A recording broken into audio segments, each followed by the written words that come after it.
So ಇವತ್ತು ನಾವು ಕೆಲವೊಂದು ಸೆಮೆನ್ ಅನಾಲಿಸಿಸ್ ಬಗ್ಗೆ ಮಿತ್ಸ್ ಅಂಡ್ ಫ್ಯಾಕ್ಟ್ಸ್ ಬಗ್ಗೆ ಮಾತಾಡೋಣ.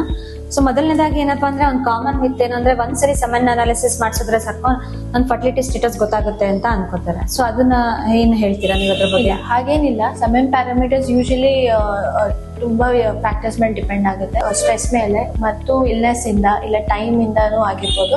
ಅದಕ್ಕೆ ನಾವು ಯೂಶಲಿ ಹೇಗೆ ರೆಕಮೆಂಡ್ ಮಾಡೋದೇನಂದ್ರೆ 2 to 3 ಟೆಸ್ಟ್ ನ ರೆಕಮೆಂಡ್ ಮಾಡ್ತೀವಿ with 2 to 3 weeks of gap period ಅಲ್ಲಿ ನಾವು.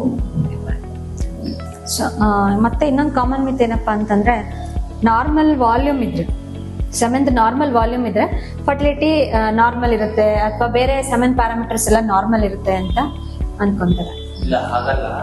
ಅದು ಟೋಟಲಿ ಇದು ಮೊಟಿಲಿಟಿ, ಕಾನ್ಸಂಟ್ರೇಷನ್ ಮತ್ತು ಮಾರ್ಫಾಲಜಿ ಮೇಲೆ ಡಿಪೆಂಡ್ ಆಗುತ್ತೆ. ಸೊ ಸೆಮೆನ್ ಒಂದೊಂದ್ಸರಿ ವಾಲ್ಯೂಮ್ ಕಮ್ಮಿ ಇದ್ರೂ ಕೌಂಟ್, ಮೊಟಿಲಿಟಿ, ಮಾರ್ಫಾಲಜಿ ನಾರ್ಮಲ್ ಇರ್ಬೋದು. ಅಥವಾ ಸೆಮೆನ್ ವಾಲ್ಯೂಮ್ ಜಾಸ್ತಿ ಇದ್ದಾಗ್ಲೂ ಕೆಲವೊಂದ್ಸರಿ ನಮಗೆ ಅದರಲ್ಲಿ ವೀರ್ಯಾಣು ಕಣಗಳು ಕಾಣಿಸ್ತಾ ಇರ್ಬೋದು. ಸೊ ಅಜೂಸ್ಪರ್ಮಿಯಾನು ಇರ್ಬೋದು. ಸೊ ಸೆಮೆನ್ ವಾಲ್ಯೂಮ್ ನಮಗೆ ಒಂದು ಗ್ರಾಸ್ ಅಪಿಯರೆನ್ಸ್ ಅಲ್ಲಿ ಗೊತ್ತಾಗುತ್ತೆ. ಸೊ ಮೈಕ್ರೋಸ್ಕೋಪಿಕ್ ಎಕ್ಸಾಮಿನೇಷನ್ ಮಾಡಿ ನಮಗೆ ಕೌಂಟ್, ಮೊಟಿಲಿಟಿ, ಮಾರ್ಫಾಲಜಿ ನೋಡಿದಾಗಲೇ ನಮಗೆ ಅದು ಆಕ್ಚುಯಲ್ ಸೆಮೆನ್ ಪ್ಯಾರಾಮೀಟರ್ಸ್ ಏನಿದೆ ಅಂತ ಗೊತ್ತಾಗುತ್ತೆ. ಸೊ ಇನ್ನೊಂದು ಕಾಮನ್ ಮಿತ್ ಏನಂದ್ರೆ ಲಾಂಗ್ ಆಬ್ಸ್ಟಿನೆನ್ಸ್ ಪೀರಿಯಡ್ ಇದ್ದಾಗ ಸ್ಪರ್ಮ್ ಕೌಂಟ್ ಜಾಸ್ತಿ ಆಗುತ್ತೆ ಅಂತ. ಇಲ್ಲ, ಹಾಗೇನಿಲ್ಲ. 2 to 3 days ಆಫ್ ಆಬ್ಸ್ಟಿನೆನ್ಸ್ ಇದ್ದಾಗ ಬೆಸ್ಟ್ ರಿಸಲ್ಟ್ಸ್ ಕೊಡುತ್ತೆ.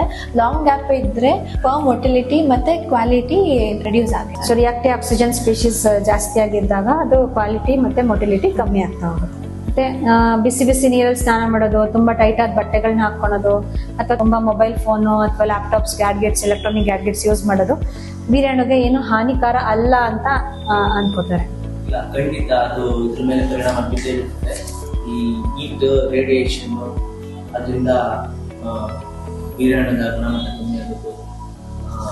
ಕೌಂಟು, ಮೊಟಿಲಿಟಿ, ಮಾರ್ಫಾಲಜಿ ಮೇಲೆ ಎಫೆಕ್ಟ್ ಆಗುತ್ತೆ. ಆದಷ್ಟು ಟೆಕ್ನಿಕ್ ಇದೆ ಅದನ್ನ ಯೂಸ್ ಮಾಡ್ತೀವಿ.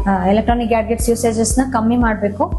ಮತ್ತೆ ತುಂಬಾ ಟೈಟ್ ಆದ ಬಟ್ಟೆಗಳನ್ನ ಹಾಕೋಬಾರ್ದು. ಮತ್ತೆ ತುಂಬಾ ಬಿಸಿ ಬಿಸಿ ನೀರಲ್ಲಿ ಸ್ನಾನ ಮಾಡೋದನ್ನ ಅವಾಯ್ಡ್ ಮಾಡಬೇಕು. ಸೊ ಸ್ಪರ್ಮ್ ಕೌಂಟ್ ಅಷ್ಟೇ ನಾರ್ಮಲ್ ಇದ್ಬಿಟ್ರೆ ಸೆಮೆನ್ ಅನಾಲಿಸಿಸ್ ನಾರ್ಮಲ್ ಇದೆ ಅಂತ ಅನ್ಕೊಂತಾರೆ. ಇಲ್ಲ, ಫರ್ಟಿಲಿಟಿ ಯೂಶಲಿ ಡಿಪೆಂಡ್ಸ್ ಆಗೋದು ಅದು ಸ್ಪರ್ಮ್ ಶೇಪ್ ಇಂದ, ಅದ್ರ ಮೊಟಿಲಿಟಿಯಿಂದ ಮತ್ತೆ DNA ಇಂಟಿಗ್ರಿಟಿಯಿಂದನೂ ಆಗಿರ್ಬೋದು. ಮತ್ತೆ ಅದ್ರ ಜೊತೆಗೆ female factors, female partners factors ಏನಿರುತ್ತೆ ಅದನ್ನು ಇಂಪಾರ್ಟೆಂಟ್ ಆಗುತ್ತೆ. ಸೆಮೆನ್ ಅನಾಲಿಸಿಸ್ ತುಂಬಾ ಪೇನ್ಫುಲ್ ಮತ್ತೆ ಇನ್ವೇಸಿವ್ ಟೆಕ್ನಿಕ್ ಅಂತ ಅನ್ಕೋತಾರೆ. ಇಲ್ಲ, ಇದು ಏನೋ ಪೇನ್ಫುಲ್ ಇಲ್ಲ, ಜಸ್ಟ್ ಸಿಂಪಲ್ ಟೆಸ್ಟ್ ಇದು. ಇದು ಬರೀ ಒಂದು ವೀರ್ಯಾಣುವಿನ ಸಂಖ್ಯೆ ಮತ್ತೆ ಚೆಕ್ ಮಾಡ್ತೀವಿ. ಹಾಗಾಗಿ ಇದ್ರಲ್ಲಿ ಏನೋ ಪೇನ್ ಇರಲ್ಲ. ಅವ್ರು ಜಸ್ಟ್ ಒಂದು separate designated semen collection room ಇರುತ್ತೆ. ಅದಕ್ಕೆ ಅಂತಾನೆ ಕಲೆಕ್ಷನ್ ಕಂಟೈನರ್ಸ್ ಇರುತ್ತೆ, ಸೆಮೆನ್ ಕಲೆಕ್ಷನ್ ಕಂಟೈನರ್ಸ್.